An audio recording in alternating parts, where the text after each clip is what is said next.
Boa noite. Mais uma vez, não nesta sala, esta sala é a primeira vez, depois de muitas ali do Praia Mar e uma outra ali em cima no Carcavelos, e de muito mais viagens que nós já fizemos. Vamos fazer mais uma viagem. Esta é a segunda viagem que aqui nós preparamos na área da saúde mental. Vinha do programa de saúde mental do ano passado, tinha sido mais forte. Este ano já estão a virar para o ano do metabolismo, já estão na área da diabetes, continuam com áreas de hepatite C, com os programas da polio e por aí fora.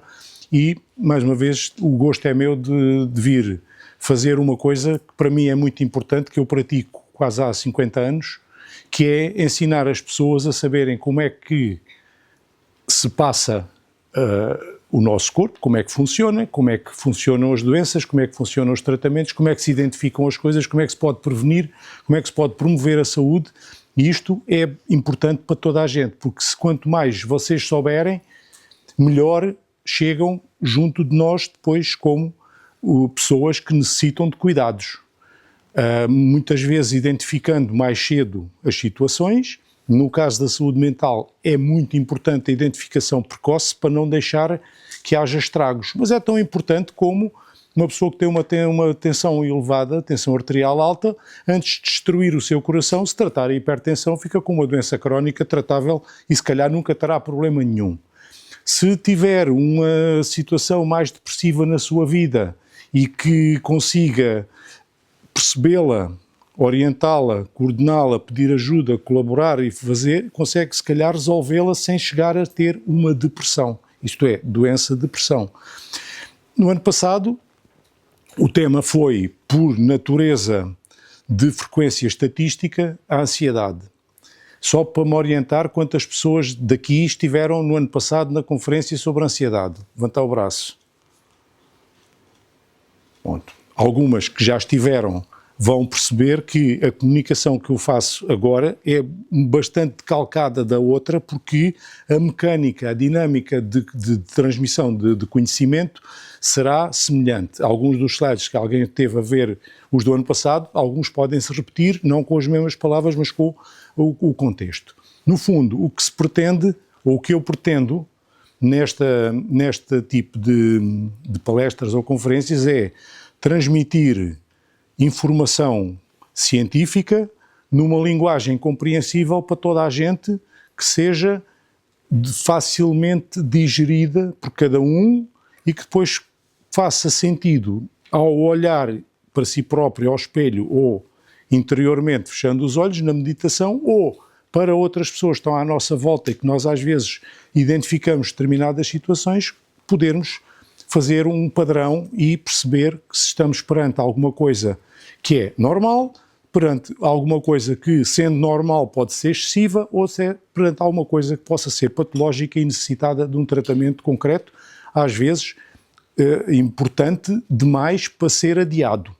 Portanto, isto é a finalidade primária e por isso é que a conferência não se chama a depressão, chama-se à volta da depressão, porque nós todos vivemos uma vida, temos um cérebro, temos uma mente, temos uma experiência, temos emoções e temos uma vida vivida e durante essa vida passam-se muitas coisas, umas boas, outras más, umas assim, umas que nós já esquecemos e outras estão lá dentro ainda se calhar a marinar e que nos vão deixando de vez em quando ali uns bafos que saem da panela de pressão quando a válvula se escapa e nós todos temos isto. Felizmente temos isto, senão éramos uma pobreza, éramos uns minerais e não éramos uns corpos vivos e pensantes como somos.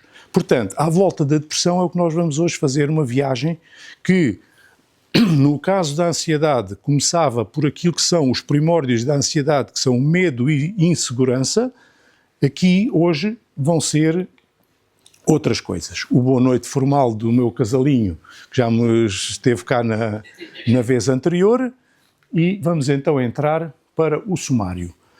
Este sumário é muito calcado do sumário das perturbações ansiosas, isto é, começamos por o chapéu geral das perturbações mentais em geral, para se entender o que é que estamos a falar hoje, depois entrar nos campos que estão à volta, antes ou depois, ou durante a depressão ou os estados depressivos, que é a tristeza ou o luto, e depois a depressão, as causas de depressão no sentido quase formal de razões para ter um determinado assunto, Toda a gente sabe que o sal é razão para ter hipertensão, havemos de ter razões para se ter depressão.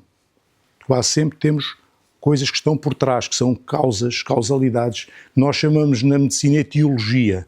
É aquilo que nós definimos. Depois passamos verdadeiramente para os transtornos depressivos, que já são chamadas as doenças da depressão, que são depois classificações que já vamos ver como é que são feitas. Uma pequena abordagem para o suicídio, que aqui não aparece exatamente dentro da depressão, porque pode existir independente, mas está substancialmente correlato. Depois um pequeno capítulo para a depressão nas crianças e nos adolescentes, para vermos a diferença daquilo que era a ansiedade nas crianças e adolescentes, em contraposição com a depressão nos idosos e como vimos a ansiedade dos idosos. Um capítulo só para a depressão na mulher, que é específico, porque tem uma particularidade que já vão depois ver qual é, e depois uma pequena nota sobre prevenção e tratamento, que já será o tratamento o menos importante, porque normalmente tem que ser feito ou acompanhado por profissionais de saúde, é só para saber é quando se chegar àquilo, que tipo de situações é que podem ser propostas e que tipo de tratamentos é que existem. Portanto, a nossa viagem vai ser isto, por capítulos. Portanto, começando pelos transtornos ou perturbações mentais, que é a designação atual daquilo que antigamente eram chamadas as doenças mentais, hoje chama-se isto, cada vez vão tirando mais drama das perturbações, dos critérios, para que as pessoas não se sintam tão doentes quanto perturbadas, ou não tão doentes quanto transtornadas. Mas pronto, os americanos é que normalmente mandam nisto, através das suas sociedades de psiquiatria, a Sociedade Americana de Psiquiatria, que é o grande fabricante das classificações. A Organização Mundial de Saúde anda quase sempre mais atrasada nisto, porque tem uma dinâmica muito mais lenta e porque não é tão clínica e os outros são mais clínicos. Portanto, por designação, por definição, uma doença psiquiátrica que agora é designada por depressões ou transtornos mentais. São frequentes e afetam toda a gente em todo lado, daqui, da acolá, cores, etnias, géneros. Toda a gente está sujeita a perturbações mentais, porque toda a gente tem cérebro. E, portanto, toda a gente tem mente, toda a gente pode ter perturbação da mente. Mas aqui estamos a falar de doenças, que agora se chamam perturbações ou transtornos mentais. O livro tem para aí 2.000 páginas, o livro da classificação das expressões, que é o DSM, agora vai no 5, já vai no 5 revisto, e isto tem por categorias, a americana é assim, A, B, C, D, para aí fora, categorias. As principais categorias, em termos de frequência, isto não é a ordem pela qual as categorias são classificadas, são os transtornos de ansiedade, que estão em primeiro lugar, e à distância de 50% do valor, os transtornos depressivos. Por isso é que para o ano passado foram escolhidos os transtornos de ansiedade e este ano escolhi os transtornos depressivos e para o ano vamos passar para o lado da diabetes para largarmos aqui os problemas da mente e ligarmos um bocadinho mais ao corpo. Eu encontrei, já quando estava no ano passado a preparar esta conferência da saúde mental, encontrei aqui este pensamento em duas fases que um filósofo chinês que fundou o taoísmo há 2500 anos, e ele via o mundo assim: se estás ansioso, estás a viver o futuro. Isto é, quando a gente diz viver para estar ansioso, é estar focado. O que é que vai acontecer? Como é que vai ser? O que é? E quando for? E logo se vê, e se eu falar, e depois se eu me engasgar, e se por acaso não vier ninguém, fico aqui sozinho, e depois, isto é ansiedade sempre virada para o futuro. Se estás deprimido, estás a viver o passado. São as pessoas que se fixam, se agarram, se amarram e não têm às vezes capacidade de sair do passado. E portanto estas pessoas não têm praticamente aquilo que é a noção de ter futuro, que é uma das coisas que define bastante bem uma pessoa deprimida. Eu pergunto-lhe, então, mas que projetos é que o senhor tem agora para fazer no próximo mês? Eu não tenho nenhum projeto. Tomara eu sair deste estado em que eu estou. Até depois, e para o ano que vem. Para o ano que vem ainda menos, então o que é daqui por um ano? Não têm projetos. As pessoas não têm projeto porque vivem amarrados a um passado, ou na tristeza, ou no dor, ou no que for, e não saem dali. Estão cravadas no passado. Portanto, isto são maneiras que foram vistas há 2500 anos, como tantos outros pensadores na Grécia e noutros sítios tiveram pensamentos que ainda hoje são válidos, Eu penso que este pensamento ainda hoje está válido. A terceira parte do pensamento do Lao Tse, que também se chamava Lao Tzu, ou Lao Tzu, ou Lao Zi, ou o que quisessem chamar. Lao é professor. Lao significa professor. Professor. Muito obrigado. Mas ele conseguiu ver isto. A terceira parte, guardamos para o fim, que depois já vamos ver qual é que é. Há 3 pensamentos nesta linha. Agora vamos só colocar um sobre o que falámos no ano passado, outro sobre o que vamos falar agora. Só para localizar isto em Portugal, mais ou menos 23% da população tem um ou mais transtornos mentais. Portanto, já transtornos, já estamos a falar de patologia, doença. Portanto, aquilo que era definido como doença. E estamos em segundo lugar na Europa, a seguir à Irlanda no Norte. Não sei porque é que será, mas é o que é. As estatísticas são o que são, a gente também não tem que discutir muitas estatísticas. Temos é que às vezes poder não querer estar nelas e saímos e vamos para o outro lado. Trabalhamos mais ou menos, deixamos de estar assim ao coçado e vamos mudando. Como eu disse há bocado que era mais ou menos 2 para 1, portanto o número de casos de depressão, patologia depressiva, é mais ou menos metade dos outros. Os de ansiedade estavam nos 16,5% e os depressivos perto dos 8%. Mas o que é importante nisto é que, de todos os transtornos mentais que existem, com tanta doença, tais centenas, dos quais estão frequentes estas, só 4% da população é que tem um transtorno grave. Um transtorno grave pode ser, por exemplo, uma esquizofrenia. Toda a gente entende, uma pessoa que tem um pensamento, está aqui, daqui a bocado vem aqui uma voz, ouve lá, vê lá, mas esse das cabo dele porque ele está a dar cabo de ti, aí eu não sei o quê, daqui a bocado espete-lhe uma faca, pois claro, a pessoa ouvir uma voz que me está a mandar coisas, isto não é uma coisa boa de viver, tem que ser tratado e dá um sofrimento enorme. Uma depressão ultra profunda, chamada aquelas depressões melancólicas que levam ao suicídio, é uma doença grave, mas a maioria não são, quer dizer, se 4% da população adulta tem um transtorno mensal grave, que tem que ser tratado basicamente por especialistas da área, psicólogos, clínicos, psiquiatras e outros grupos terapêuticos mais importantes, quer dizer que os outros 96% de pessoas que têm perturbações mentais têm perturbações ligeiras ou moderadas. O que quer dizer que nem sequer vão, se calhar, nunca ao psiquiatra, porque felizmente vão encontrar milhares de clínicos gerais, uma boa série de psicólogos, muitos enfermeiros treinados, muitas pessoas que são capazes de dar apoio e que conseguem acompanhar as perturbações mentais, algumas delas e muitas delas sem tratamento verdadeiro no sentido formal do medicamento. Porque o tratamento das doenças mentais também tem tratamento medicamentoso, mas muitas vezes não tem e não precisa. Portanto, isto é o grupo do restante. Isto são dados da Sociedade Portuguesa de Psiquiatria e Saúde Mental do início do ano passado, continuam válidos este ano, é só para nós nos localizarmos. Portanto, eu próprio, o meu colega que está ali, que é de Clínica Geral, a outra colega que está ali, que também é de Clínica Geral, nós é que tomamos conta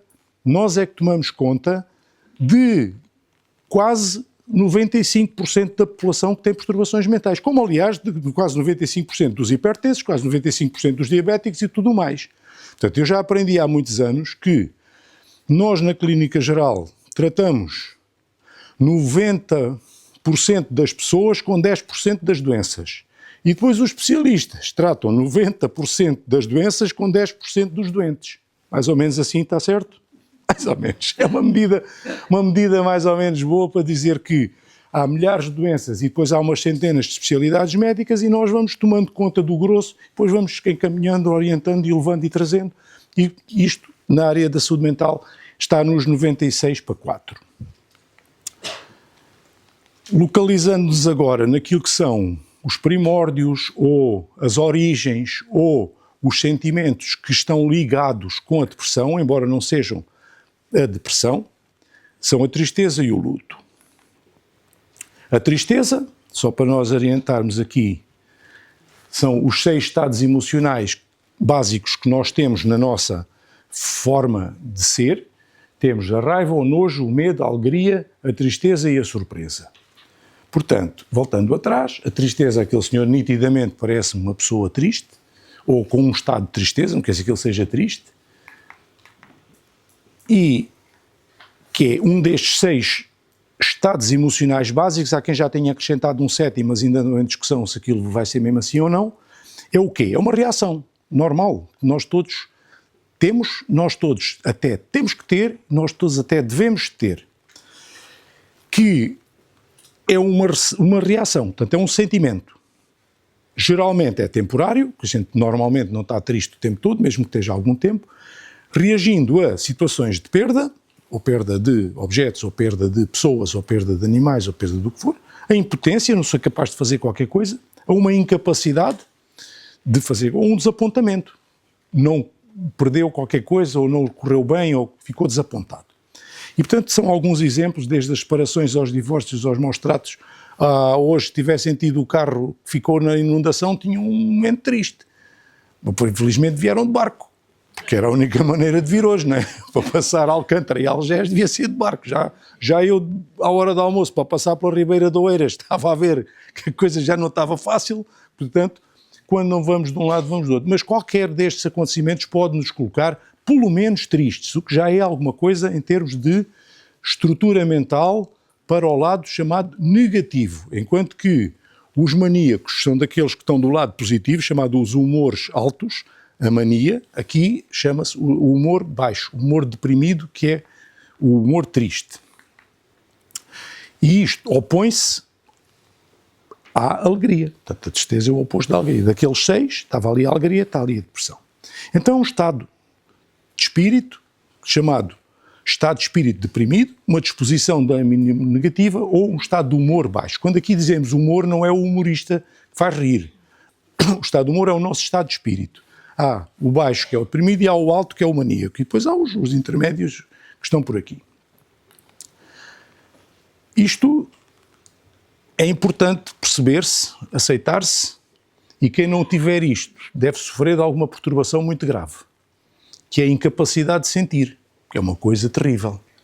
Se alguém nunca sentiu, ao longo da sua vida, nas idades que tem, algum momento em que tenha tido um ponto de tristeza ou um tempo de tristeza por qualquer das coisas, é porque é insensível. Ou então não ouviu, ou não viu, ou não quis ver. E isto é necessário. E é necessário também para viver na sociedade, quer dizer, porque é difícil numa família morrer um membro da família e o outro vai para a borga naquele dia. Quer dizer, fica bem, até para o outro que ficou com a perda e que tem uma perda significativa, para a qual aquilo foi uma perda importante. Portanto, nós temos que entrar em conjunto e estamos em dinâmicas de grupo, em dinâmicas de família, em dinâmicas sociais e é preciso uma adequação social. Portanto, nós fazemos naturalmente estas coisas em consonância uns com os outros e assim é que devemos viver. Isto acontece tal como nas doenças mentais todas, em todos os grupos, etnias e não sei o que, como é evidente que isto aqui não há ninguém que seja imune a estas coisas. Pode ter formas diferentes de viver a tristeza. Tem formas, como vai ter depois, e vamos ver à frente, também formas diferentes de viver o luto, que é o mecanismo que vai tentar compensar as perdas. Portanto, isto, logicamente, se nós, no aspecto coletivo, dependia das sociedades, da educação, da forma de viver, da forma como se foi educado, individualmente também há diferenças conforme o tipo de personalidade, que é uma coisa muito importante, e vamos à frente desenvolver um bocadinho a personalidade depressiva, que depois estará na origem destas situações mais da idade e do género, da coexistência de outras doenças. Se eu já tiver uma doença mental e tiver uma segunda doença mental, é quase sempre pior do que só ter uma. E uma puxa duas, duas puxa três. Portanto, é natural que comecem a haver acúmulo de patologias. Do ambiente familiar, as crenças religiosas, tudo isto influencia a forma como nós vamos viver estas coisas. Do tecido social envolvente, do histórico das situações traumáticas já vividas, porque nós somos sempre histórico, o passado nunca vai embora, a não ser que a gente perca a memória dele verdadeiramente. Portanto, o passado está lá sempre. E nós temos sempre que o passado volta sempre. A gente às vezes pode querer enterrá-lo, mas se mantivermos a cabeça a funcionar, o passado há de voltar. Ou dos antecedentes, maus tratos e violências, ou que foi sofridos, ou que foram assistidos. Este é um exemplo. Agora, o que é que acontece quando há um evento importante Não é? Eu perdi a carteira e agora amanhã vou encontrá-la, mas portanto, só tinha 2 cartões, mas ele não sabe os códigos, enfim, posso ter ali 3 segundos e depois volto outra vez e vou ligar para o banco para anular os cartões. Não é essa tristeza que nós vamos tratar agora. Agora é perante a perda de um objeto, que objeto está entre aspas, porque este termo objeto é da linguagem muito da psicanálise. A psicanálise funciona por objeto. O objeto é, por exemplo, a mãe morreu, era o objeto do amor do filho. Sempre objeto. Mas o automóvel que espatifou num acidente era o objeto com o qual eu andava e que conduzia, que eu gostava muito, porque eu gostava de ter uma terra muito confortável. É um objeto. Pode-se perder um objeto de qualquer tipo. E, portanto, este termo objeto vai surgir depois repetidamente neste contexto de que na psicanálise tudo está muito ligado ao objeto e à relação com o objeto. Portanto, perante a perda de um objeto considerado importante por quem sofre a perda, porque o mesmo objeto pode não dizer nada ao outro, hoje em dia um telemóvel num miúdo de 10 anos, se perder o telemóvel é capaz de ser uma catástrofe total.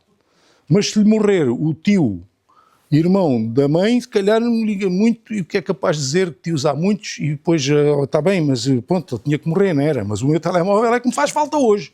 E portanto ele é capaz de sofrer um dano enorme e uma perda enorme por um objeto físico e pode não perder o tanto por uma pessoa da família inclusiva. Quando acontece uma coisa destas, produz-se um processo chamado caos emocional. Ora, o caos emocional é que não é uma situação completamente resolvida e linear, acompanhada de um sistema sempre uniforme. É caótico, porque muitas vezes há reações que não são lineares e são divergentes e são consecutivas, mas depois misturam-se todas. Isto é um caos. E este caos emocional é que pode gerar grande sofrimento, comprometer o bem-estar físico e psíquico e levar ao isolamento. E, portanto, estamos aqui a começar a percorrer etapas para chegar à depressão. Então, como é que se lida com perdas? Com lutos. O luto é um processo. E é bom que toda a gente saiba como é que se processa normalmente um luto, como é que nós devemos viver os lutos para que os lutos sejam resolvidos de forma natural e outros lutos não são resolvidos. São os chamados os lutos patológicos. São aqueles que não são normais, não são naturais, não são bons. Portanto, este processo chamado cicatrização emocional é como nas feridas. Eu fiz uma ferida, quem é que estava há bocado a mostrar uma ferida? Está ali. Então, pôs um penso. Pronto. Dói um bocadinho ainda, mas vai conjugando. Pronto. Então, é para curar as feridas provocadas por quê? Pela perda do objeto. Feridas mentais, como é evidente. Para preencher o vazio deixado pela perda, porque os vazios são muito difíceis de preencher, alguns. O telemóvel ainda pode vir outro. Mas de pessoas ou de animais de estimação ou de determinadas condições, da casa que se viveu, que foi demolida ou que se perdeu num tremor de terra, são perdas às vezes muito importantes. E para criar as condições para continuar a viver de um modo positivo, portanto, sair do negativo e ficar para cima. Portanto, isto é que é o método, o processo do luto. Ora, cada luto vai ter o seu modo diferente de ser vivido, mas é preciso sempre tempo e espaço. Às vezes as pessoas têm que passar um tempo mais fechadas e outras vezes com menos tempo. Mas cada um tem que gerir isto à sua maneira. Mas as pessoas têm que sentir qualquer coisa quando perdem. Seja ódio, raiva, tristeza, apenas, qualquer coisa tem que ser feita. Mas isto tem que se dar uma volta ao assunto. E cada pessoa faz isto de maneira diferente. Não há uma expressão universal do luto. Não sei se sabem que nos países muçulmanos o luto de vestuário, né, é branco. Nós aqui usamos o preto, noutros sítios poderá ser uma toga cor de laranja, não sei como é que são nos budistas, se o luto é preto, mas não é branco também. Pronto, não estava aqui presente, sei que nas civilizações islâmicas o luto é branco. E, portanto, cada sociedade, cada cultura, cada grupo tem ou exerce ou vive os lutos de sua maneira própria. Agora, o importante é quando acabar o luto, ou porque o luto deve ter um fim, que tem que ser vivido da forma que faça o maior sentido possível para aquela pessoa e que no final do processo consiga voltar a ter vontade de viver para os outros. Portanto, mergulhou e veio à tona outra vez. Isto é como entrar na piscina. Entra-se e alguns ficam lá em baixo, afogam-se e os outros vêm para cima. São 3 formas diferentes, numa asiática, num europeu ocidental e num islâmico. As manifestações de luto são diferentes, podem ter manifestações externas ou podem apenas ser vividas interiormente, pode-se ter sinais exteriores de luto, que muitas vezes são importantes para sinalizar à sociedade que existe qualquer coisa que está, para mim, como uma dor que estou a viver, que é o caso, por exemplo, da viuvez, que pode pôr luto para a vida toda, um filho que morre pode pôr luto para a vida toda, luto, vestuário, e pode ficar de luto a vida inteira, que é uma coisa que pode acontecer. Então, para a gente se entender, isto é tipicamente o processo do luto.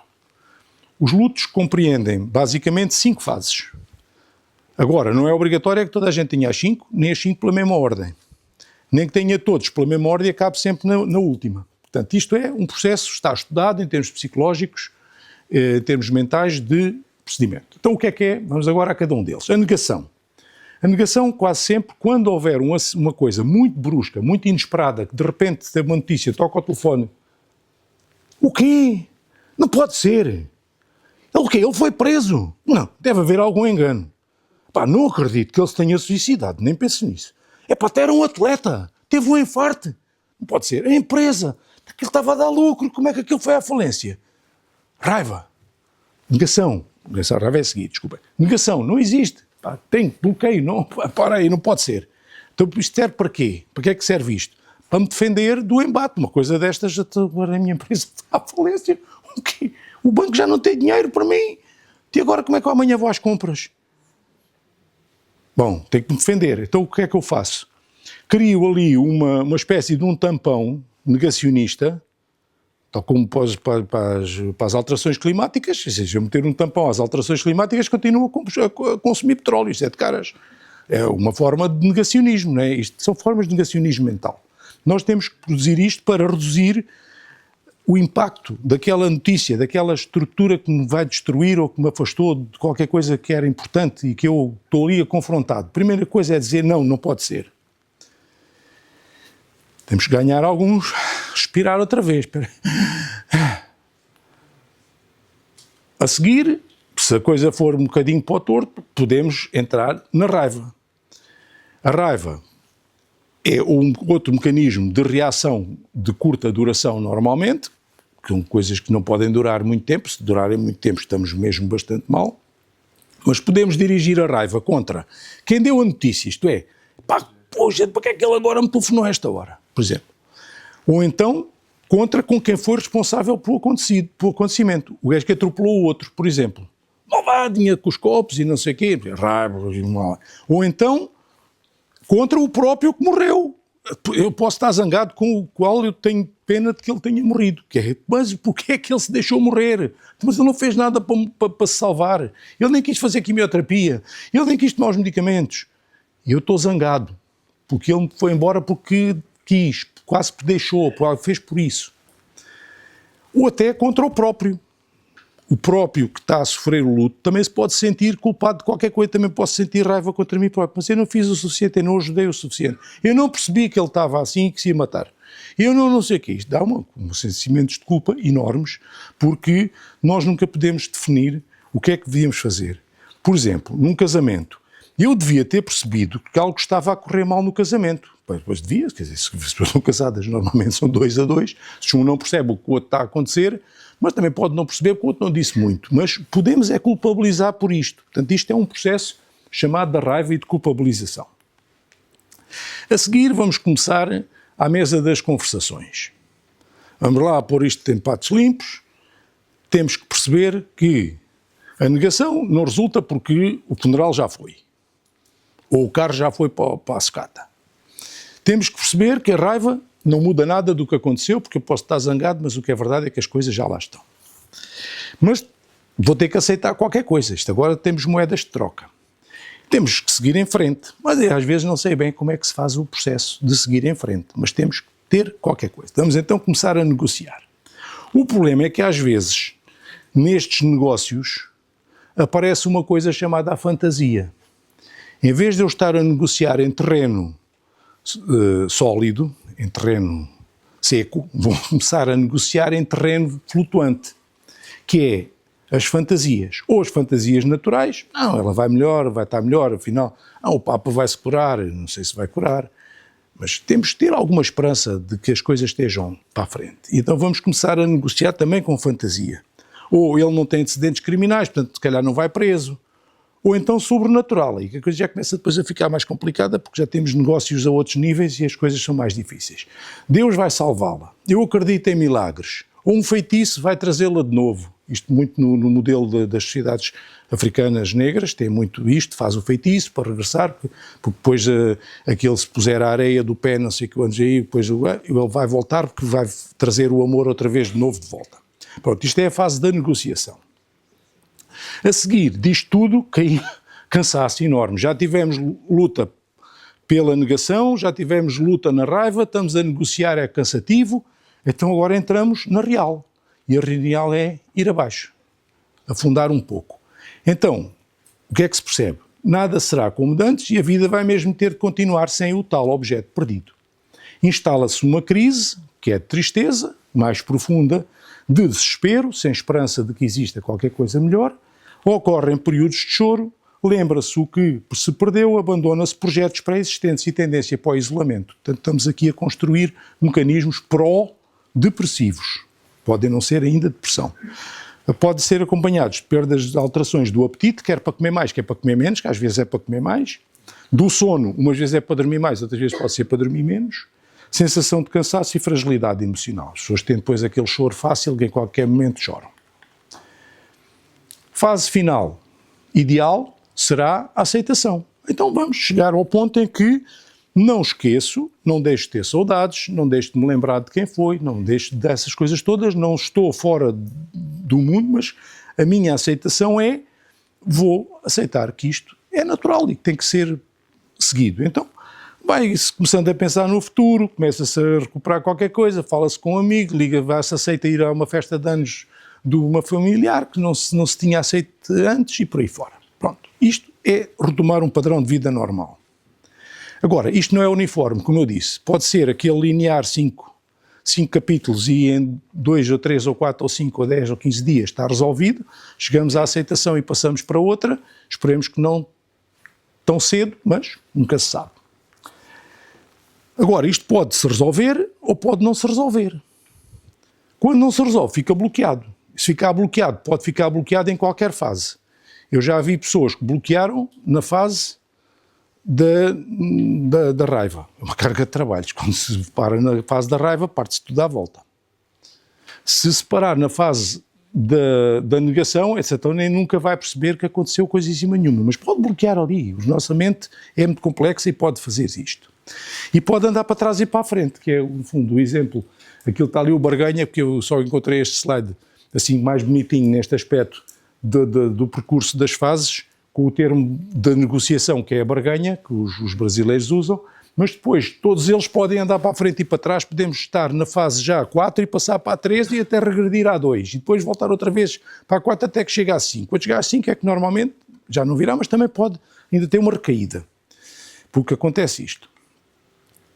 Agora, o que é que pode favorecer uma boa evolução de um processo de luto? Estratégias. E, portanto, isto é aquilo que acho que cada um deve olhar para aqui e refletir um pouco. Eu posso fazer coisas que me podem ajudar a ultrapassar lutos, perdas e sofrimento. Partilhar com outras pessoas é uma coisa que a maior parte das pessoas não faz. Fecha-se, mete-se para dentro, sofre sozinho, porque os outros não têm culpa nenhuma e nunca me vão ajudar porque eles não estão a sofrer, e isto não é partilhado. E se for partilhado, ajuda muito. E pedir ajuda, procurar ajuda, também ajuda muito, porque às vezes as pessoas que são muito respondedoras ao pedido, mas podem não identificar o problema. Portanto, pedir ajuda é muito importante. Combater o isolamento, porque a regra toda é fechar-se. Não se permitir sentimentos de falsa culpa, que é aquela, a culpa foi minha porque o deixei morrer. Focar-se em boas recordações. Fazer exercício físico regular, de preferência em grupo, porque a socialização do grupo é muito importante. Dedicar algum tempo a passatempos gratificantes. Isto é tudo bonito de dizer e muitas vezes não se consegue nada, né? Mas pronto, são estratégias que nós se tivermos a consciência de que eles existem, podemos, pelo menos algumas delas, colocá-las em marcha perante um sofrimento grande. Alimentar-se bem, dormir bem, cuidar da higiene e da imagem pessoal. Eu tinha um doente no centro de saúde que tinha uma depressão profunda, daquelas que hoje chamamos de depressão major ou maior, e ele, mega depressão, uma coisa, e aparece-me cheio de batom, até não sei onde ela marcava. Então, tinha vindo do psiquiatra, e o psiquiatra disse, tem que promover a sua imagem, você tem que não sei o quê, pinta as unhas, era um borrão vermelho por tudo o que era lado, mas o que é verdade é que ela pintou os lábios para melhorar a sua imagem. E vinha muito mais satisfeita porque tinha olhado para o espelho e viu uma mancha vermelha em vez de ver os lábios do costume que ela já estava habituada a ver. Portanto, cuidar da higiene, a pessoa ter o cuidado de se levantar, de se vestir, tomar um pequeno almoço, tomar banho, pentear-se, vestir, agora olha para o espelho, todos os dias antes da gente sair de casa. Está bom? Posso-me ir embora? Posso ir trabalhar? Podes. Obrigado. Isto é importante, a pessoa tem que ter a noção de que precisa de se sentir bem com ela própria para depois poder estar bem com os outros. Portanto, a autoestima cria-se também nestas coisas. Portanto, estas são pequenas coisas. A higiene nota-se muito nas pessoas muito deprimidas, deixam de se cuidar da sua higiene. A roupa tem nódoas, a roupa está descosida, os sapatos estão desatados, a barba está por fazer, o cabelo está com pontas. Isto são sinais de descuido do próprio. Portanto, afastamento da vida do real e da sua boa autoestima. Procurar ajuda, se for necessário, como é evidente, retomar as atividades da vida. Então, quando é que um luto é normal? Pois é normal, conforme eu disse, fácil, quando se consegue atingir a fase da aceitação dentro do tempo considerado socialmente adequado para a perda em causa. Portanto, não posso esperar que se faça um luto da morte de um marido de um casal com 60 anos de casado, que se cumpra no mesmo tempo do luto pela perda do gato ou do periquito ou do coisa que é muito diferente, embora possa ter também danos internos para a pessoa bastante importantes. Mas se a gente disser, ainda está de luto, morreu-lhe o marido e ainda está de luto um ano depois, é próprio. Em algumas etnias até pode ter que estar de luto o resto da vida, porque não pode sair daquele escuro e daquela forma de estar, embora até depois interiormente possa ter feito a assentação, mas em certas situações o luto é muito marcado socialmente, portanto é preciso que seja adequado. E quando o luto decorre, que é agora uma coisa importante, porque depois na definição da depressão vai entrar muito isto, sofrimento físico e psíquico e disfunção social e familiar.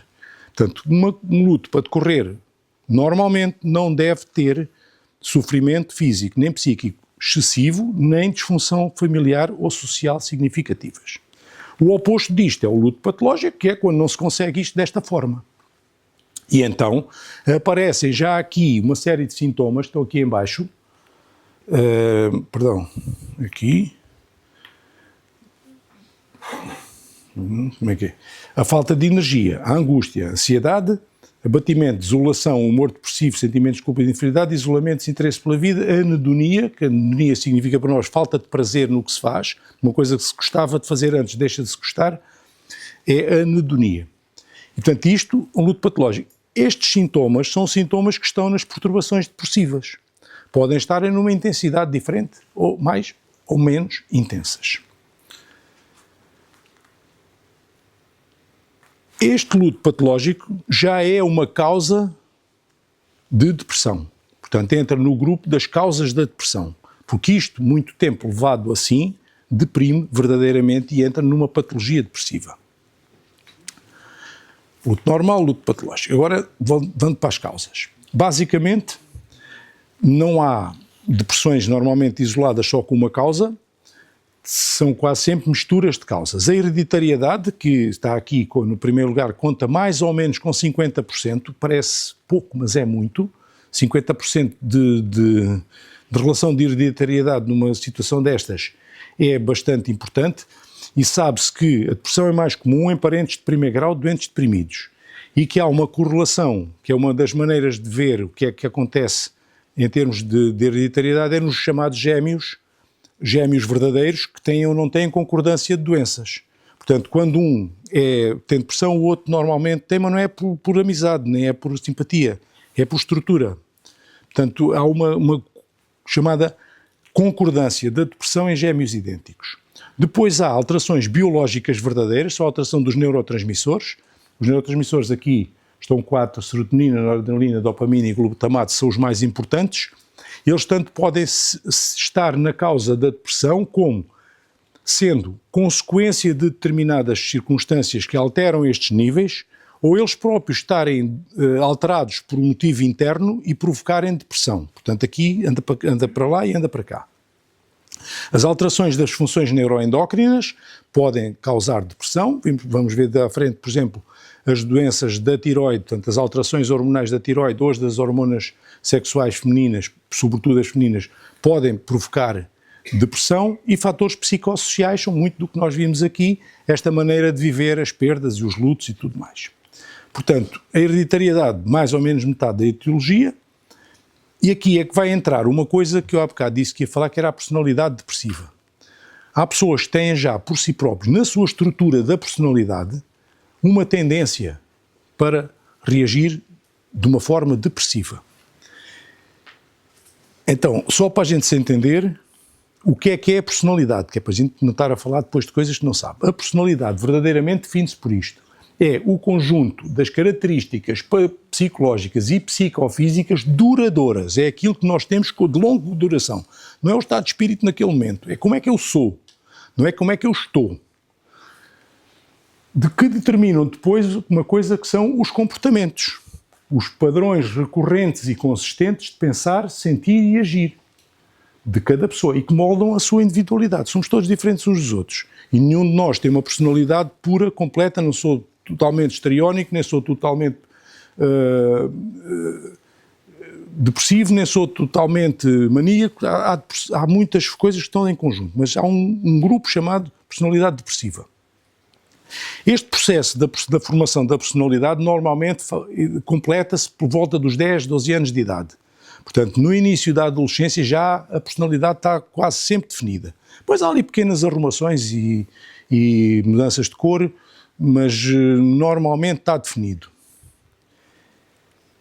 O que quer dizer que, se não tivermos isto bem trabalhado na infância, dificilmente teremos uma vida adulta de jeito.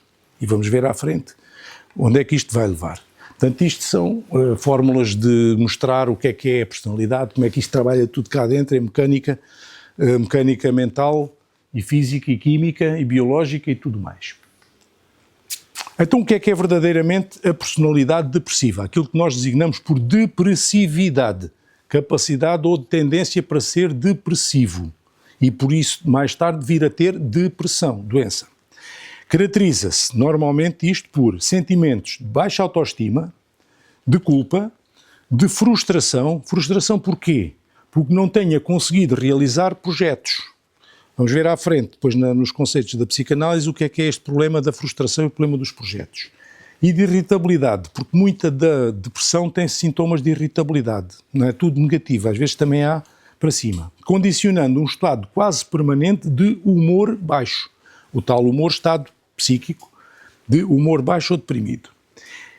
Em si, a personalidade depressiva não é patológica, não há uma personalidade própria. Algumas são muito patológicas, mas esta não é uma personalidade patológica. Aumenta a predisposição para a patologia, para a doença, porque amplifica uma resposta, por exemplo, num luto. Em vez de fazer um luto normal, faz um luto patológico. Em vez de sofrer pouco, sofre muito. Em vez de sofrer pouco tempo, sofre muito tempo. Portanto, isto é que é a tendência da pessoa. Aumenta a intensidade e duração dos lutos, aumenta a tendência para a anedonia, para a tal falta de prazer, reforça a falta de motivação para projetos. Eu penso que mais ou menos esta figura mostra bem o que é que se deve passar dentro da cabeça de algumas pessoas que andam muito perdidas e que estão cheias de coisas, eu vou para ali, vou para lá, tenho aqui, tenho acolá. Isto é complexo, porque nesta miúda não me parece que esteja a sentir muito bem com ela própria. Como é que a psicanálise vê isto? A psicanálise é assim um mundo à parte da psiquiatria. Nós temos muita psiquiatria biológica e depois as psicanálises, as analíticas.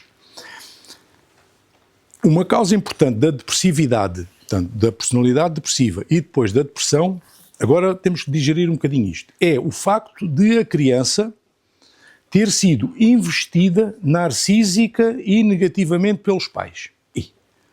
Investida narcisicamente e negativamente pelos pais. Já vou explicar. Sobretudo pela mãe, que é a mais importante nesta parte afetiva. O que é que isto quer dizer? Que o filho não foi suficientemente valorizado pelos pais, porque o filho não correspondia ao seu objeto narcísico, que era aquilo que eles idealizam como aquilo que eles gostam ou gostavam de ter, que eles próprios tinham idealizado para o filho. Mas eles próprios, quando idealizam para o filho, já são eles próprios quase sempre depressivos ou mesmo até já deprimidos. Já são narcísicos, já são insatisfeitos e já são prostrados. Portanto, isto é a tal cadeia familiar que, no fundo, será hereditariedade ou apenas sequência de família, que diz que filhos de deprimidos têm muito mais probabilidades de ser deprimidos, filhos de ansiosos têm muito mais probabilidades de ser ansiosos, como nós tínhamos dito no ano passado, e se calhar filhos de esquizofrénicos terão muito mais probabilidades de ser esquizofrénicos. Portanto, isto aqui tem a ver com a projeção que os pais colocam sobre os filhos. Não quer dizer que o pai ou a mãe não gostem do filho. Podem estar um bocadinho desconsolados, porque ele não vai ser aquilo que ele idealizou ou que ela idealizou. Não é por ser bonito, nem é por ser feio, é porque às vezes é apenas não enche o pacote, não enche as medidas. O filme não me agradou tanto assim. Ele até era giro, mas aquilo não tinha nada. Às vezes pode ser um puto muito feio, investe-se imenso no filho, quer dizer, isto é investimento narcísico. Mais ou menos o que se passa é assim isto, que anda confusão lá dentro. Pode ser que no meio disto tudo se arrume qualquer coisa. Agora, esta miúda não está confortável com esta mãe, seguro, embora ela se calhar tenha dado um relhete porque ela se calhar se portou mal, mas de qualquer maneira aqui há uma carga negativa que a mãe está a introduzir para a miúda, e ainda está na fase da formação da personalidade, que esta miúda ainda não deve ter 10 anos, e a miúda está-se a afastar da mãe, né? Está a fugir para um espaço mais dela. Então, como é que isto acontece? Os pais não dão ao filho todo o afeto e o amor de que ele necessita, porque não investiram positivamente, investiram negativamente no filho. Mas o filho precisa deste amor e desta construção, portanto precisa do afeto dos pais, para ele próprio construir o seu ego forte e desenvolver uma autoestima elevada. E então construir uma personalidade que está do outro lado, em vez de ser depressiva, é resiliente, tem que resistir a coisas, capaz de suportar situações estressantes com dificuldades, tem que resistir à frustração, tem que favorecer a motivação, tem que aumentar o prazer e a alegria de viver. Eu há bocado disse que ia falar um bocadinho da frustração.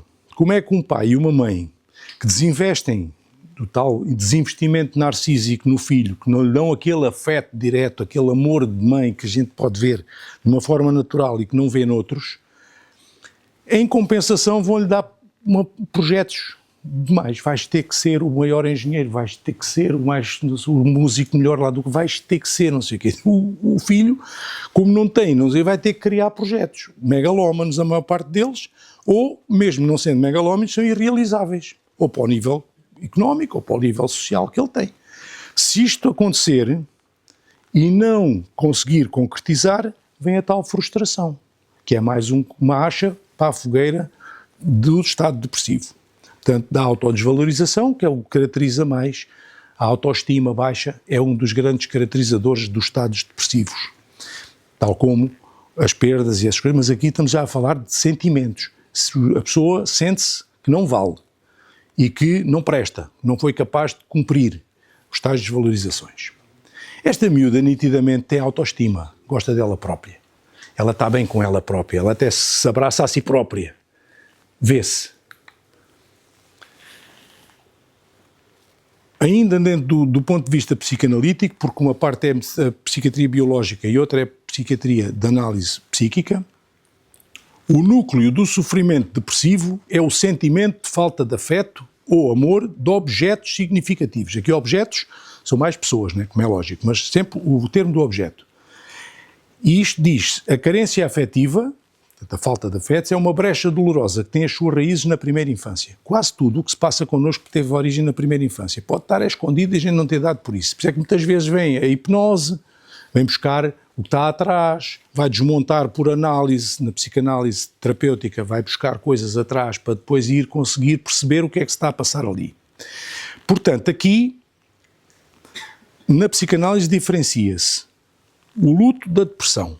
No luto há uma perda, mas é uma perda do objeto em si ou da função do objeto. Que é, para que é que serve o objeto? O carro era para andar de carro.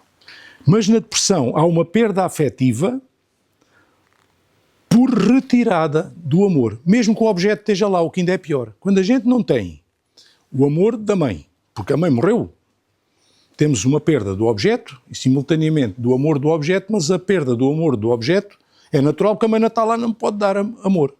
Mas se a mãe for viva e eu tiver 3 anos de idade e a mãe não me tiver a dar o amor que eu preciso, porque eu sei que preciso, para criar o meu desenvolvimento normal, é muito mais doloroso ter lá o objeto e não ter o amor do objeto do que não ter lá o objeto. Portanto, isto é complexo, mas o que é verdade é que a psicanálise tem esta capacidade de ir buscar as coisas lá muito atrás e nós sabemos que o que está lá atrás tem muita força e o passado nunca se esquece e há de voltar sempre. Portanto, mesmo que o objeto esteja presente, a perda do amor do objeto é o mais importante nos estados para depressão. E então, as 3 perguntas que qualquer um de nós, depois deste tempo que nós estamos aqui a falar, podia dizer. Então, como é que uma pessoa pode acreditar no amor se as suas primeiras experiências afetivas foram de não amor, de pouco amor ou de amor insuficiente? Como é que uma pessoa viveu isto pode não ser triste? Não é fácil. Como é que uma pessoa pode fugir de um percurso de vida que já está destinado para a depressão, que já foi construído? Portanto, isto é normalmente a sequência pela qual nós vamos. Este aqui só falta atirar-se ao lago. Não parece que falte muito mais. Já tem uma postura deprimida, já está num ambiente fechado, já está num sítio que já não tem mais para andar e, portanto, aqui se calhar entraríamos numa situação já de coisa. Até pode estar apenas a meditar, mas isto são as imagens que podem mostrar-nos alguma coisa sobre os processos em curso. Transformando isto agora em doença, isto é, perturbações depressivas e transtornos depressivos, vem de um termo latim chamado deprimere, e deprimere, que é a sensação de uma pessoa estar a ser esmagada, de ser pressionada de cima para baixo. Portanto, isto é o étimo da palavra depressão. E então, na depressão, esta sensação de estar a ser pressionado gera sofrimento. Afeta a capacidade destes sentimentos todos que nós vimos e, por vezes, leva à sensação, à ideia de que, se calhar, a minha vida não tem interesse, se calhar vale a pena é morrer. Uma forma qualquer de terminar com o sofrimento. E, portanto, isto são os percursos que podem levar depois à ideia do suicídio.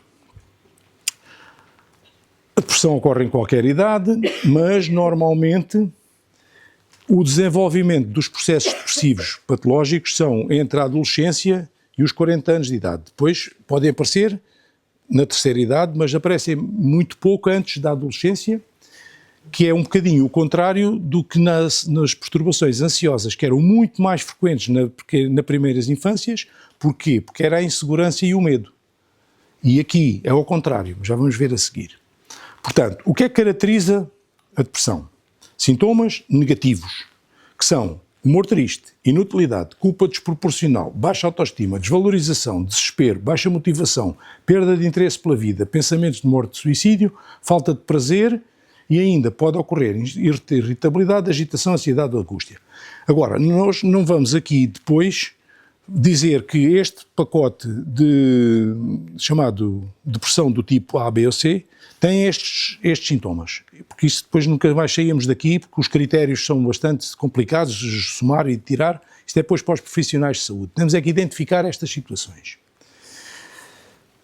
Para ser considerado um transtorno depressivo os sintomas, aqueles todos que estão ali, alguns deles ou uma parte deles, têm que ser suficientemente intensos, ou têm que durar mais tempo do que o normal, têm que gerar sofrimento intenso e ser acompanhados de sintomas físicos e afetar a relação com as outras pessoas. Portanto, isto é que depois define o quadro depressivo. Portanto, eu posso ter aquilo tudo e não ter depois nem sofrimento maior, nem afetar a minha vida, nem mexer em mais nada. Então só posso estar triste ou estar deprimido, mas não posso não estar em depressão. Cada transtorno definido só é diagnosticado, daqueles que nós vamos ver à frente, quando não for em consequência do uso de medicamentos ou substância, que isso será drogas, álcool ou o que for. Quando não são consequências de outra condição médica. Se eu tiver um hipotiroidismo que me dá um estado depressivo, eu não vou dizer que estou deprimido. Quer dizer, pois estou deprimido, mas tenho um hipotiroidismo. E a depressão é um sintoma, um grupo de sintomas da própria doença da baixa das hormonas tiroideias. Os sintomas não são mais bem explicados por outros transtornos mentais, são os critérios gerais das definições das doenças psiquiátricas. Agora, importante é isto. Mais ou menos metade dos estados depressivos, ninguém os cheira. Às vezes nem os próprios os cheiram. Andam por aí, alguns, disfarçando-se ou parecendo outras coisas. Muitas das vezes, porquê? Falta de tempo dos profissionais de saúde. Se eu não tiver tempo para falar com as pessoas, se eu não conhecer as pessoas, se eu não tiver sintonizado com as pessoas que eu acompanho, se eu não for médico de uma pessoa durante 20 ou 30 anos, se calhar tenho muito mais dificuldade quando me chega uma pessoa que se senta ali e diz: oh, estou cansado, não sei se foi ontem ao ginásio, não sei o quê, mas tinha andado cansado, teve muito trabalho, e se calhar, tomo lá um tónico e coisa. Mas se for uma pessoa que eu conheço, se calhar tenho que dar a volta e pegá-lo e trazer para perceber se aquilo são estados pró-depressivos ou se estamos apenas perante um cansaço físico natural. Mas se for numa consulta de urgência, isto passa à vontadezinha, completamente. É bom que nós conheçamos as pessoas. E precisamos de tempo, mas também precisamos de conhecimentos. Portanto, é preciso que os profissionais de saúde saibam identificar os processos depressivos como todos os outros. Ou porque os doentes tentam ocultá-los, porque muita gente não quer dizer que está deprimida, porque se estar deprimido é um anátema, é uma coisa negativa para a sociedade. Porque a sociedade hoje é da alegria, é do bem-estar, é da festa, é da música, é do festival, é do... Está tudo feito para o prazer. É o anúncio, é a televisão, é o filme, é tudo o que aparece, é tudo para o bonito. E isto depois tem consequências, porque as pessoas não querem dizer: não, eu estou em contracorrente, está tudo a rir e eu estou aqui, estou deprimido. Ocultam. Ou porque a depressão está mascarada. No fundo, mascarada é clinicamente, tem sintomas que não são muito próprios da depressão. Ou porque ela é muito ligeira. E se ela é muito ligeira, pode ser depressão no sentido, pode ser muito ligeira, mas durar muito tempo. Mas ligeira nunca chega a perceber-se como sendo uma coisa intensa. Ou então é muito arrastado no tempo, que é o contrário. E este, ao ser arrastado no tempo, muitas vezes a pessoa acha que ele tem aquela personalidade depressiva e que não está em depressão. Portanto, isto são razões para não identificar. Há aqui um grupo de doenças, que não importa especificamente aqui muito dizer, que provocam depressão. Isto vamos passar à frente, porque é daqueles que, se a depressão for causada por estas coisas, não é considerado um processo depressivo formal. Medicamentos ou substâncias que podem provocar depressão. Dá bocado chegou um doente, tinha todo contente. Agora ponha-me lá isto aí na lista dos medicamentos. Agora foi medicado com Inderal. E depois dizia a mulher: é propranolol. E esse propranolol, por acaso, dos medicamentos pode provocar depressão. Olha ele ali, na segunda linha. Propranolol, metildopa. Mas na dosagem que ele estava a tomar não deve ser, mas é uma curiosidade, porque eu tinha acabado de fazer os slides. A metildopa é um produto para a tensão, a cimetidina são produtos para o aparelho digestivo, para regular aqui a parte da náusea e da acidez e pronto, outros por aí fora. Mas é uma curiosidade que há tanta gente a tomar este medicamento, Inderal, para os tremores, normalmente em doses baixas, mas o que é verdade é que alguns destes medicamentos interferem, porque no fundo o que é isto? Porque é que isto pode interferir na depressão?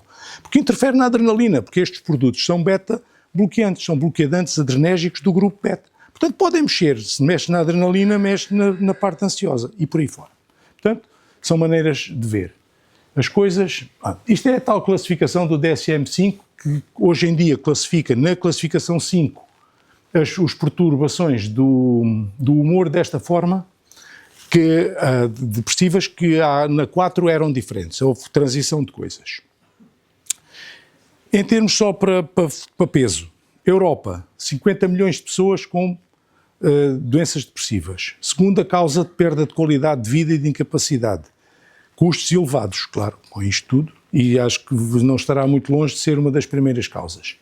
O que é importante é que estamos aqui 3, 6, 10, 50, 60, 70 pessoas, para aí pelo menos quase 10 pessoas estão aqui dentro ou têm ou terão um processo depressivo, patologia, doença, não é? Está deprimido naquele dia ou está triste. Portanto, isto é, ao longo da vida, pelo menos um episódio depressivo em pelo menos 10 pessoas que estão aqui dentro. Isto é como aquela história, quantas mulheres há aqui? Levantem o braço. E depois diz o quê? Bem, lamentamos, mas 50% vai ter um câncer da mama. Nos homens é da próstata. Quantos homens está aqui? Não sei quantos vão de certeza ter um câncer da próstata. Não sabemos é quando, nem onde, nem a gravidade. Mas estatisticamente é assim. Portanto, 11% das pessoas terão ou virão a ter um dia um processo depressivo. Nós estamos em quinto lugar na Europa com os tais 8%, que era aquilo que nós já tínhamos visto. Também há nos asiáticos. Este é o grupo mais importante das classificações patológicas da depressão. Transtorno depressivo major do latim maior, grande, que muita gente lê major, mas isto não é inglês, é major, latim. Então basicamente, só para a gente não perder muito tempo com isto. O transtorno depressivo major é muito intenso, não muito longa duração. Portanto, no fundo, mais de 2 semanas, uma série de sintomas estão ali cozinhados, não importa, quase todos os dias, durante um período mínimo de 2 semanas. O segundo grupo mais frequente é o transtorno depressivo persistente, que será menos intenso, mas mais duradouro, que obriga a um processo, num período mínimo de 2 anos, de humor deprimido e mais uma série de sintomas. Antigamente isto chamava-se distimia, ou distimia, conforme os do Norte e os do Sul falam, será isto. Portanto, este era antigamente classificado de uma forma, mas no fundo a doença é a mesma, é uma depressão arrastada e outra é uma depressão mais curta, mas mais intensa. Basicamente, aqui interessa que este dos 2 grupos podem depois ter uma coisa chamada especificadores. Portanto, há depressões com ansiedade, chamam-se depressões ansiosas. Há depressões mistas, que têm parte maníaca e outra depressiva, são as mistas. Antigamente eram as maníaco-depressivas, era uma classificação que havia, depois deixaram de ter assim. Os melancólicos são aqueles que estão muito longe da vontade, estão muito quebrados, chamam-se as depressões melancólicas. As atípicas têm alguns sintomas atípicos. Os psicóticos têm sintomas de psicose, tipo esquizofrenia, vozes, ordens e essas coisas todas que acompanham. Ideias delirantes, alucinações. Os catatónicos são os lentificados. Os sazonais são aqueles que têm agravamento ou aparecimento, às vezes só aparecimento, no outono e inverno. É a chamada depressão dos nórdicos. Quando aquilo se fecha à luz, eles entram em depressão. Ciclicamente. Portanto, constrói uma destas 2 depressões, quer dizer, se for uma depressão de curta duração major, aparece no outono e inverno. Se for uma daquelas com 2 anos de duração, não é de garantia, ia dizer, com 2 anos de garantia têm quase todos. Já vamos ver porque é que eles têm mais de 2 anos de garantia.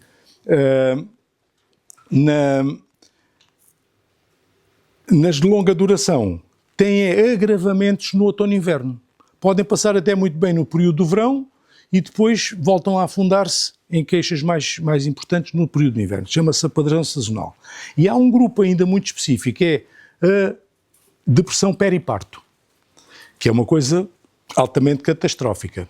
Por aquilo que estavam a ver da mãe e do filho, com os investimentos narcísicos de amor, afeto e essas coisas todas, uma mãe deprimida, ela própria verdadeiramente deprimida, num estado agudo de depressão, depois de um parto, não é fácil. Esta não sei se pariu, mas parece. Não é pós-parto, mas também pode ser. Já pode ter isto pode aparecer 1, 2 meses depois, não é pós-parto no dia a seguir. Isto não é no tempo em que está na maternidade. Pode surgir há algum tempo. Portanto, esta é uma pessoa... Isto é por causa do outono. Pus esta porque é por causa das folhas do outono. É assim, cólica, bonita e tal. Esta é que é a imagem adequada da depressão periparto. Ela está longe do filho. O filho está a dormir, mas depois quando acordar se calhar quer mais do que ela lhe está a dar. Portanto, isto depois será o mecanismo gerador em cadeia dos processos depressivos que podem suceder. Depressão periparto, só para fazermos uma pequena parêntese, não é a mesma coisa que a tristeza pós-parto, que chamam os americanos os maternity blues. É quando elas estão, não é patológico, mas têm mudanças súbitas de humor, perturbações de choro, sem que haja sequer compromisso funcional. A depressão tem compromisso funcional, que era por definição o que estava atrás. Portanto, aqui as mulheres têm aquele estudo um bocadinho mais melancólico, mas depois não tem mais. Agora, algumas depressões periparto são de tal maneira graves, de tal maneira fortes, de tal maneira intensas e de tal maneira profundas, que podem gerar sintomas psicóticos, dos quais alguns deles são delírios de que o seu filho, o bebê, está possuído por uma coisa qualquer diabólica ou outra coisa do tipo, e alucinações de comando, porque a ideação é o delírio, mas depois há alucinações de comando, e as alucinações são ordens, ou visuais, ou por voz, normalmente por voz, para matar o filho, que é porque é a causa daquilo. Portanto, isto não é muito frequente, mas pode acontecer. Portanto, só para vermos os níveis em que as coisas podem existir. O transtorno disfórico pré-menstrual é uma coisa relativamente frequente. São perturbações do tipo depressivo nas mulheres, como é lógico, menstruação não pode ser nos homens, no período da semana anterior à menstruação até normalmente à semana a seguir à menstruação. São, no fundo, um quadro depressivo importante, que gera disfunção naqueles critérios todos que nós vimos, mas que surge só no período da vida sexual ativa, portanto, desde a menarca até à menopausa. Normalmente, outra vez, mais não sei quantos sintomas nos períodos não sei de quê, não tem importância nenhuma, porque isto depois, as definições estão todas nos livros, quem quiser vai ver. Esta é uma coisa muito diferente de tudo o resto, e é a primeira das classificações atuais dos transtornos depressivos, que é o transtorno disruptivo da regulação do humor. Só para a gente se entender, isto estava classificado na classificação anterior nas bipolares, nas maníacas. Isto é, talvez, uma das mais frequentes nas crianças. E o que é que isto caracteriza? Só para a gente fazer rapidamente isto. Irritabilidade crónica grave. Portanto, aqui não há aqueles sintomas da tristeza, do autoestima. Irritabilidade. Depois dos 6 e antes dos 10, 12. Tem que durar mais de um ano, um estado quase permanente de humor irritado e zangado. Em resposta à frustração. Cá estamos no processo depressivo em que a pessoa criou projetos e depois não os cumpriu. E, por vezes, frequências, explosões de raiva, de agressão inclusivamente, que têm que ser inapropriadas para aquela situação. Quer dizer, se a criança levar uma tabefa e responder a murro com o outro, não é a mesma coisa. Isto é um estado permanente de irritabilidade. Portanto, este processo pode ser pontual e pode ser contínuo. Este processo, antigamente, estava classificado no nível, quando era na classificação 4, era dos bipolares, foi para os depressivos, porque a maior parte destas crianças que têm este problema não evoluem para maníacos, evoluem para depressivos. E, portanto, ficou classificado como depressivos, como pré-depressivos, será assim um pré-depressivo. Mas é só para a gente se entender que nas crianças também há, e que uma criança que anda sempre à pancada com os outros, ou que zanga com tudo, ou que parte tudo, ela pode estar deprimida. Não é muito frequente, mas pode existir. E, pois, muitas vezes na escola é que vou identificar estas coisas, que às vezes os pais não veem muito porque não têm ali objeto para haver confronto. Uma pequena aqui abordagem do suicídio. O processo do suicídio normalmente não é instantâneo, não é eu agora vou matar. Pronto, vou buscar uma pistola e mato-me. Isto quase sempre tem uma construção ao longo do tempo, que os processos são demorados de construir. O processo normalmente é assim. A vida não me diz nada e não merece ser vivida. Portanto, é o desinteresse pela vida. Não me importava de morrer, já é outra coisa. Não é quero, é não me importava. O melhor é eu morrer, já é outro nível. Qualquer dia ponho fim à vida, já temos projeto. Vou pensar num plano para me matar. Vou preparar tudo para o plano. E vou-me matar.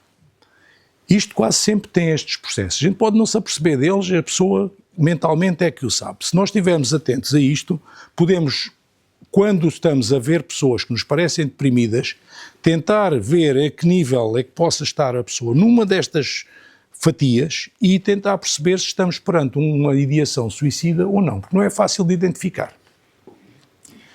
Esta pessoa que tomou estes comprimidos ou quis tomar os comprimidos ou não tomou estes todos, provavelmente seguiu um processo deste tipo. Quem acompanhou já viu pessoas com estados depressivos e que tiveram tentativa de suicídio ou que suicidaram mesmo, conseguem identificar isto. Já se calhar foi verbalizado algumas coisas. O que é que aqui funciona como fatores de risco? Bom, viuvez, divórcio ou separação é natural. Um processo de luto patológico é natural, porque se não está bem pode achar que não vale a pena viver. O desemprego é favorecedor.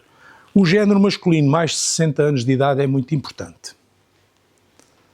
É que os homens toleram menos bem o isolamento do que as mulheres.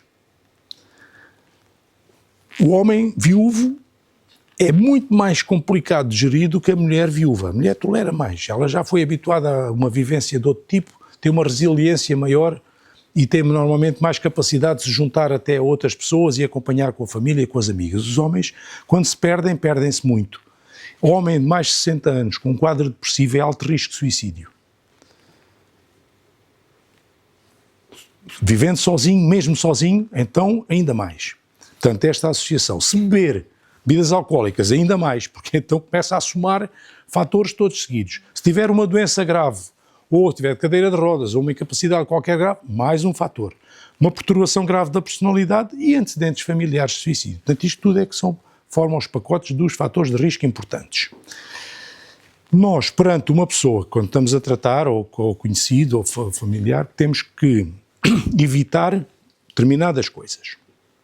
Não ser críticos nem moralizadores. Ali não há moral, porque não é você está errado e não deve fazer isto, porque depois a família não vai gostar, e não, nem nada disto.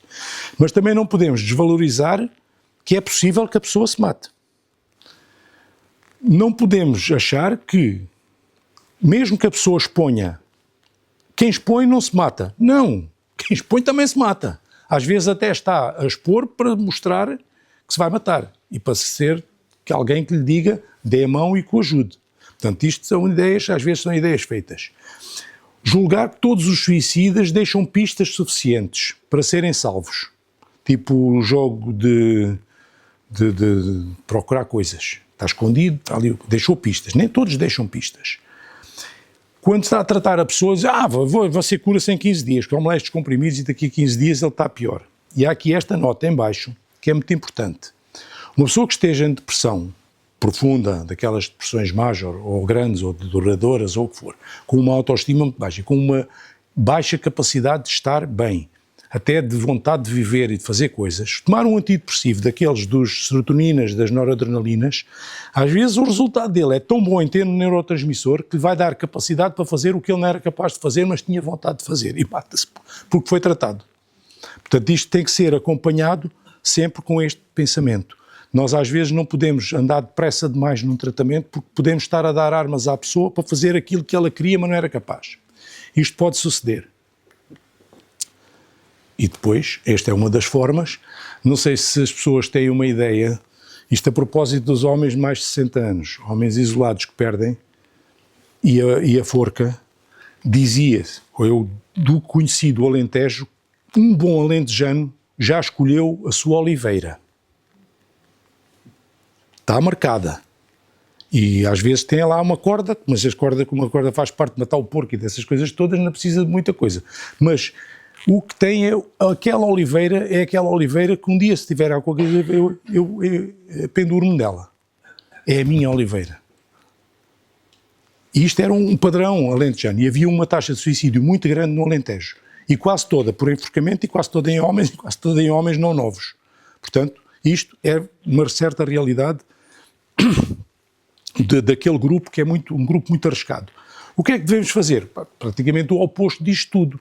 Puxar a pessoa para cima, dar-lhe atividades, fazer coisas, construir apoios familiares, apoios sociais, grupos que vão visitar a pessoa à casa para ver se está tudo bem, cuidar da higiene, fazer tudo isto.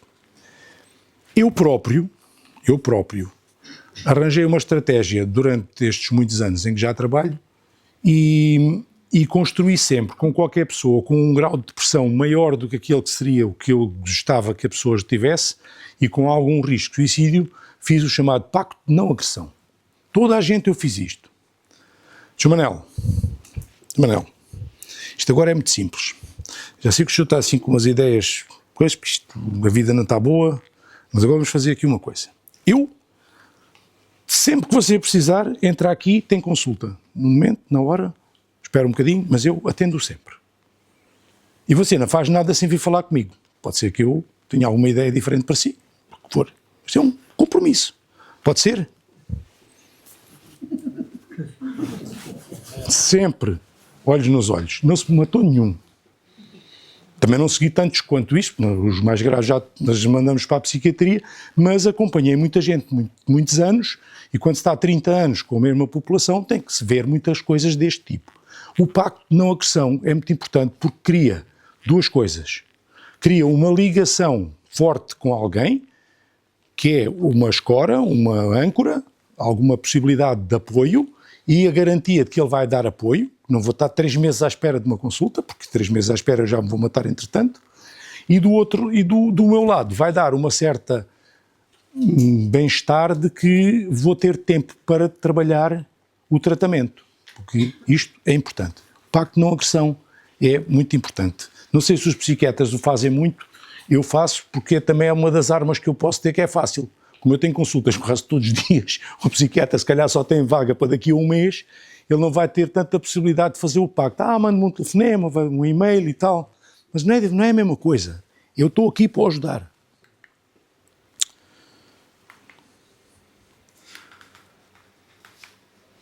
Já disse que a depressão é mais frequente para as idades mais avançadas e a ansiedade é muito mais frequente nas idades mais jovens. Tem muito a ver com aquela questão que vimos no princípio, no slide do tal Lao Tzu, que é, se a ansiedade está a ver com o futuro, quanto mais anos de futuro eu achar que tenho, mais probabilidade tenho de ser ansioso. Porque é uma criança que tem tudo para a frente. Mas quando uma pessoa chega aos 70 anos de idade, qual é a ansiedade que tem? Se pensar que vai viver mais 10 ou 15, até agora é que eu me vou chatear com a ansiedade. Ansiedade não. Se calhar tenha um acumulado de tristezas e de problemas negativos para trás e, portanto, tenho muito mais carga de passado do que tenho carga de futuro. E, portanto, as doenças depressivas são muito mais frequentes com o avançar dos anos, sobretudo porque elas são somativas, porque algumas destas situações repetem-se, têm recaídas e têm recidivas. Isto é, recaída é quando uma doença está a ser tratada e ainda durante o tratamento aumenta a sintomatologia sem ter chegado à cura. Recidiva é quando já se curou, foi considerada curada e aparece outra vez. Então tem um segundo episódio. Isto pode acontecer ao longo da vida. Há pessoas que têm 2, 3, 4 ciclos depressivos, outras pessoas só têm um. Portanto, isto é que explica porque é que há mais ansiedade nas crianças e mais depressão nos mais idosos. A mulher, caracteristicamente, porque periparto só podem elas ter, a disfórica pré-menstrual também só podem elas ter, já está aí uma parte da percentagem a seguir, mas depois tem a parte da flutuação hormonal, toda da parte estrogénica, que é muito mais forte para efeitos depressivos do que no homem a testosterona, que é uma hormona mais de força para cima.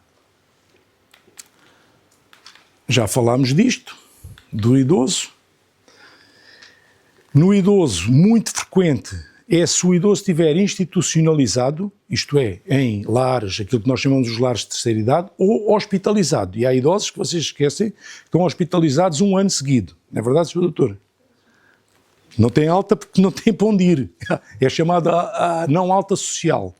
Enquanto não houver um sítio para ele, está lá no hospital. E há pessoas que estão 1 ano, 2 anos, 3 anos no hospital. E deprimem lá dentro. Ainda por cima, não é tão bom quanto um lar que tem pessoas todas do mesmo género. Não, ali é um sítio de doentes. Portanto, isto é muito, muito frequente. A demência com a depressão é uma coisa também muito importante, porque a demência mascara a depressão e a depressão mascara a demência. E há pessoas que têm as duas coisas. Portanto, isto também é outra coisa que tem que ser pensada, e como há muita demência hoje, muitos idosos, às vezes nós estamos a perceber que é uma coisa que é outra. Na dúvida, tratem a depressão. Porque como não faz mal nenhum à demência tratar a depressão, só pode pô-los mais ativos. Portanto, a mensagem é aqui, na dúvida, trate-se com antidepressivos. Ainda não percebi bem se esta senhora está encantada a olhar para algum canário numa árvore, se está apenas deprimida, sem ter mais por onde olhar, ou se simplesmente está a fazer fototerapia, que é um dos tratamentos para a depressão. Porque a luz natural, a luz do sol, é tratamento para muita coisa, incluindo para dormir bem à noite, depois de apanhar sol. E também para a depressão faz parte. Portanto, existe um dos tratamentos da depressão, que é a fototerapia. Agora, mais importante do que tratar, é sabermos depois, é o que é que podemos fazer para minorar ou evitar. Muito rapidamente. Criar as tais condições para a autoestima da criança. Muito bem. Hábitos de vida saudáveis. Muito bem. Tratar as outras doenças à parte, os alcoolismos e não sei o quê, tudo muito bem.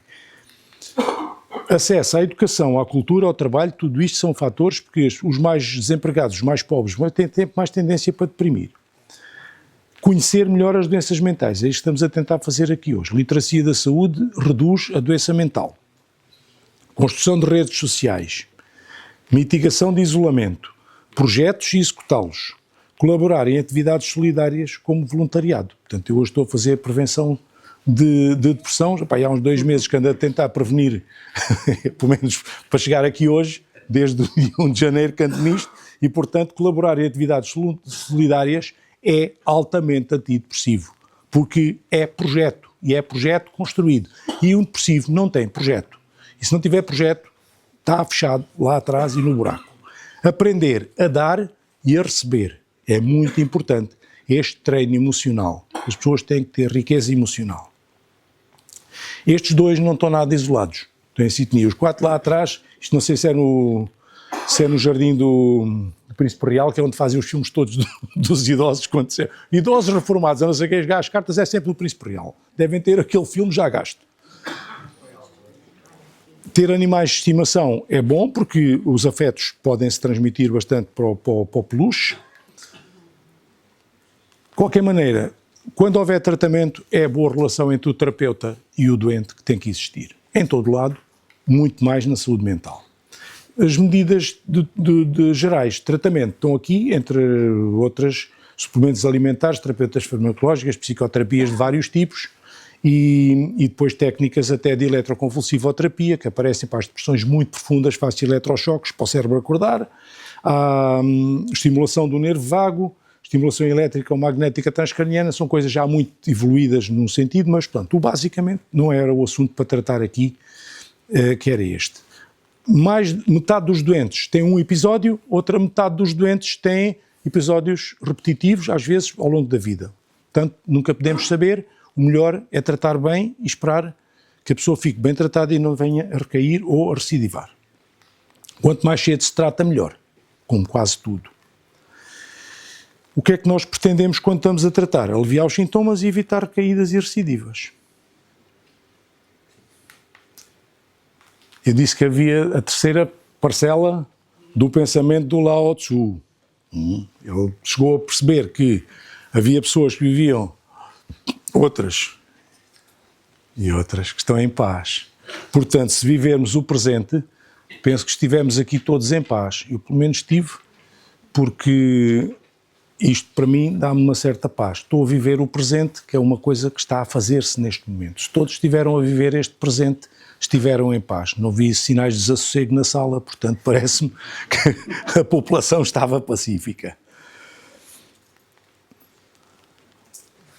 Isto é uma pessoa que tem aparentemente um bem-estar, parece-me que ela está em paz, ainda está a fazer fototerapia, portanto as coisas estão muito diferentes. No mesmo pontão do outro de há bocado, mas o dia é luminoso, o outro era escuro, o outro estava de costas, esta também está de costas, mas ela está a receber qualquer coisa para ela. E assim, votos de muita paz. Até 2026...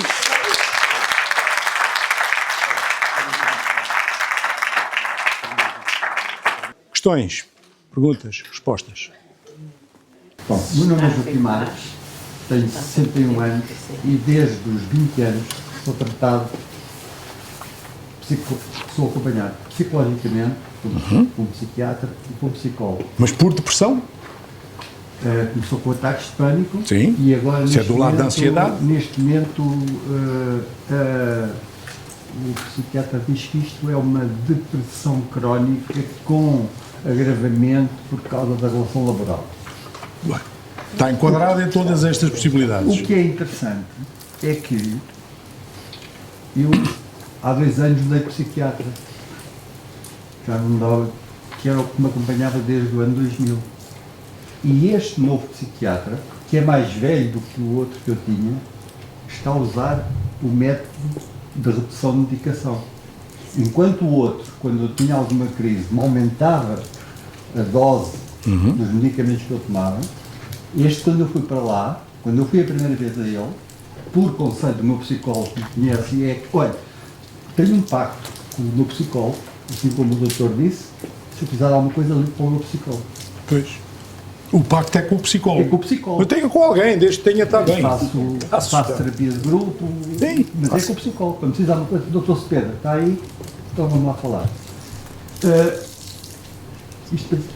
E quando teve esta abordagem, tive a ver muito interessante, é que o outro aumentava e este diminuía. Eu, quando fui a primeira vez à consulta de psiquiatria com este novo psiquiatra, que é mais idoso, ele disse assim, eu não consigo tratar com isso que você está a tomar, mas vou-lhe dar uma outra substância, paroxetina, e você vai começar a reduzir os outros à sua medida.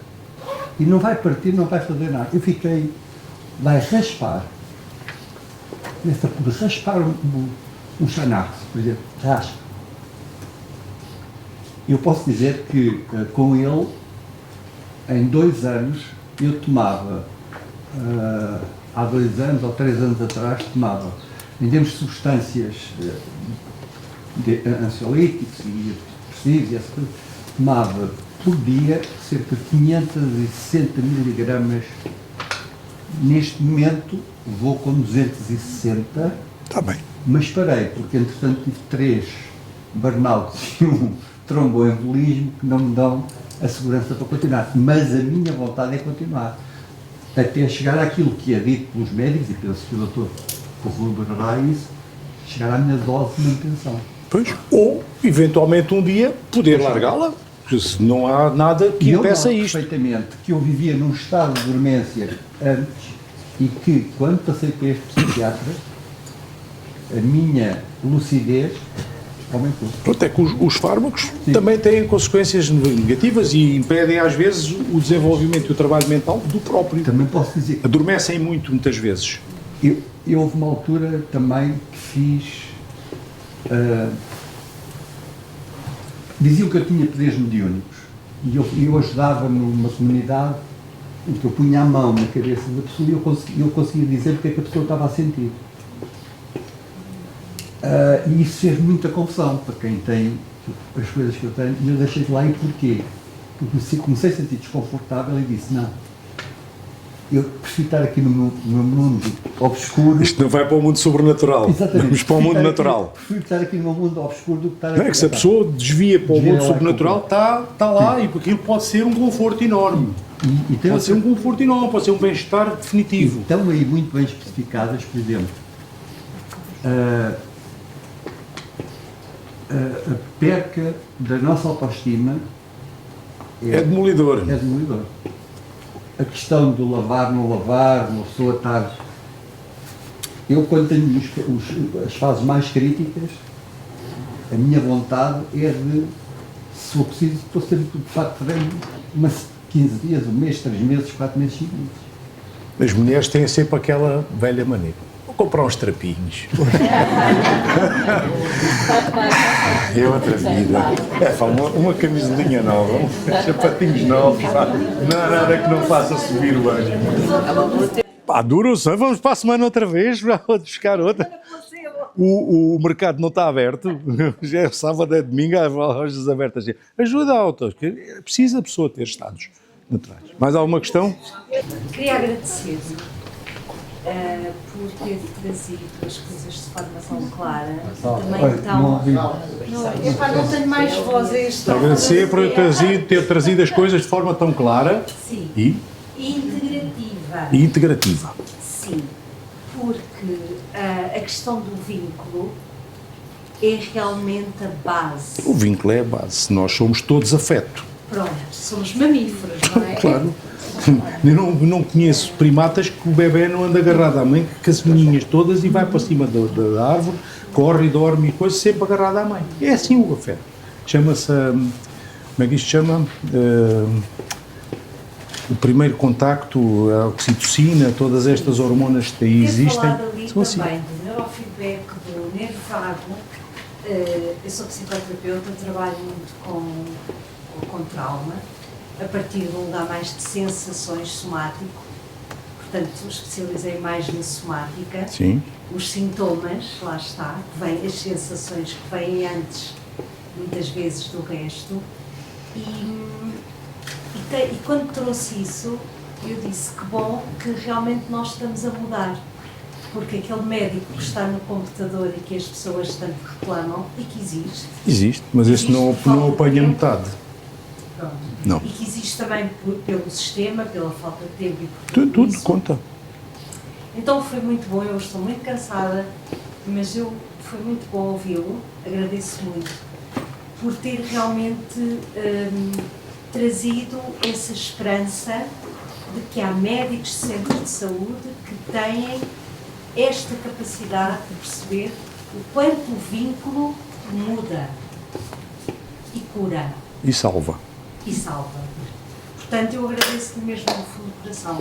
Estou aqui que nem posso, cheia de sono, mas disse, não, eu tenho que falar, tenho que agradecer. Obrigado. Então isso traz esperança. A esperança é sempre. Mais alguma questão? Muito obrigado pela sua apresentação. Nós hoje vivemos um tempo de economia líquida, ou seja, grandes níveis crescentes de segurança, mas ao mesmo tempo estonteados com as imensas oportunidades que surgem. Coletivamente, o indivíduo também, a sociedade, influi o indivíduo. Portanto, a sua apresentação, que apreciei muito, fala do indivíduo. Agora, o coletivo, também, como é que as coisas estão a evoluir? Ou para onde é que elas vão evoluir? Ainda não sabemos. Na sua experiência? Ainda não sabemos. Ouça, pode evoluir.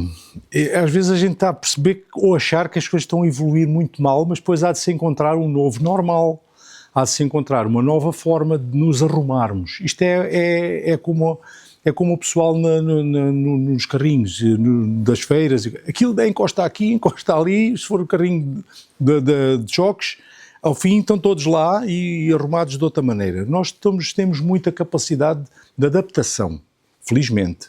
Senão não tínhamos sobrevivido estes anos todos. Só que agora os processos estão a ser muito rápidos. Os processos de mudança estão a ser muito rápidos. Aquilo que se passava em 100 anos agora passam-se em 10. Portanto, nós temos mais dificuldade de integrar e depois há muita gente a sair fora do campeonato porque não consegue acompanhar a mudança. Pode gerar processos de isolamento e gera de certeza processos de isolamento. Mas eu não sei para onde é que isto vai cair, não faço ideia nenhuma. Antigamente havia o conceito de família alargada e família nuclear. Hoje o homem vive sozinho no meio dos outros. Quase sempre, bom, muitas vezes vive sozinho. Mas eu não sei para onde é que isto vai dar. Coletivamente, o que é que... Da mesma forma, os novos métodos de relacionamento intergénero, em que há os polissexuais, os assexuados, os que vivem sozinhos, os que são poli disto, o GBTL+, e os outros todos, eu também não sei o que é que vai dar.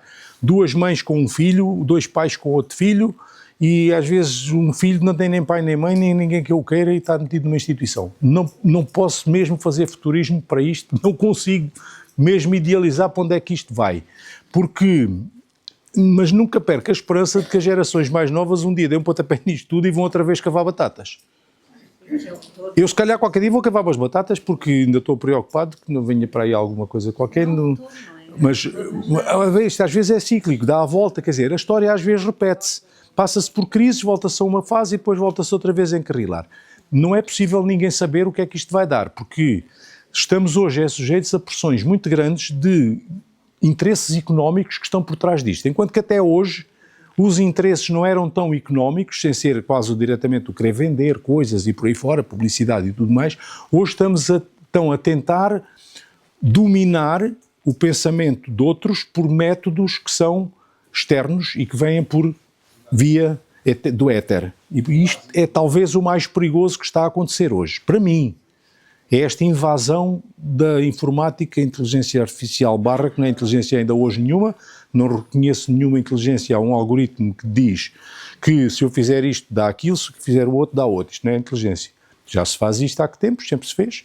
Os algoritmos existem, carrega-se as coisas. Ainda há bocado eu estava a falar com aqueles colegas sobre um sistema que estão a desenvolver aqui na Joaquim Chaves, que é a transformação de uma conversa entre um médico e um doente num texto padronizado em linguagem médica que vai resumir a consulta que se está a fazer. Isto partiu de um grupo da cardiologia e da radiologia.